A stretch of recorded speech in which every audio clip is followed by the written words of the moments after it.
در قیمت سوزشواری در توجیکستان رکوردهای نو را فتح میکند. طی 2 هفته آخر توجیکستان شاهد کمبود سوزشواری گاز مایع و بالوروی بی‌سابقه نرخ آن در کشور شد. قیمت 1 لیتر گاز مایع در دوشنبه از 3 سومانی و 40 درهم تا به 4 سومانی و 70 درهم رسید. گرانشوی مаводи سوخت چون چراهای زیاد دارد و همه این را از همکارم عبدالله اشورов میپرسیم. عبدالله، این بادی قیمتی از کجا میوزد و آیا معلوم است که کی نرخ معتدل می شود؟ سلام شهلا. انگشت اشاره مقامات تاجیکستان در رابطه با سبب‌های گرانشوی بی‌سابقه نرخ سوزشواری در کشور همانا سوی خارجه است. در خدمات ضد انحصاری تاجیکستان میگویند شرکت‌های تاجیکستان سوزشواری را وابسته به نرخ معین کرده بیرژه مال و اشیاء شهری سنت پترزبورگ روسیه خریداری میکنند و در این بیرژه قیمت سوزشواری بالا رفته است. اما چند عامل در این راستا به هم آمده بحران سوزشواری را در تاجیکستان عمیق‌تر می‌کنند. از این رو شرکت‌های سوزشواری میگویند نرخ‌ها هنوز معتدل نشدند و باز هم بالا خواهند رفت.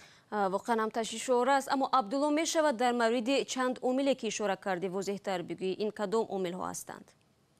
شهلا، طور همصحبتان ما از شرکت‌های وارد کننده سوزشواری‌های نفتی و گاز مایع گفتند گرانشوی این نوع سوزشواری‌ها سبب‌های جداگانه دارند.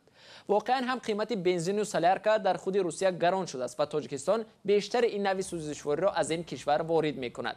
در این راستا شهلا، یک شرکت میانه‌رو در روسیه شرکت‌های وارد کننده سوزشواری را در تاجیکستان نزدیک 5 میلیون دلار فریب داده است که باعث باز هم عمیق‌تر گشتن بحران سوزشواری در کشور شد.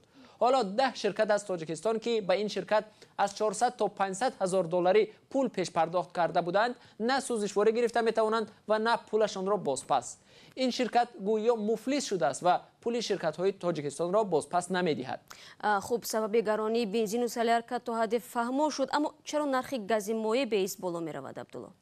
سبب اصلی گرانی گاز مایع در آن است که شهلا شرکت قزاقستانی که بزرگترین تحویل دهنده گاز مایع به تاجیکستان به شمار می رفت به دلیل ویران شدن یکی از کارخانه‌هایش از فروش آن به تاجیکستان دست کشیده است. این شرکت اکتوبه مونایگاز نام دارد و بنابر سر زدن نقصان تکنیکی در کارخانه استحصال گاز مایع ژنژال فروش آن را به شرکت‌های تاجیکستان پورا قطع کرده است. اما بجز از قزاقستان امکانی از دیگر کشورها آوردن گاز نیست مگر؟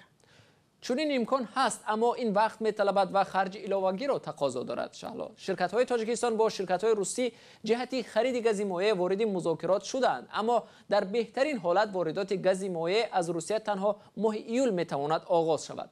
حالا تنها شرکت علت با واردی گاز مایع از ازبکستان مشغول است که نیت دارد به جای 6000 تن پیش بینی شده 8000 تن گاز مایع وارد کند. سپاس برای صحبت عبدالله.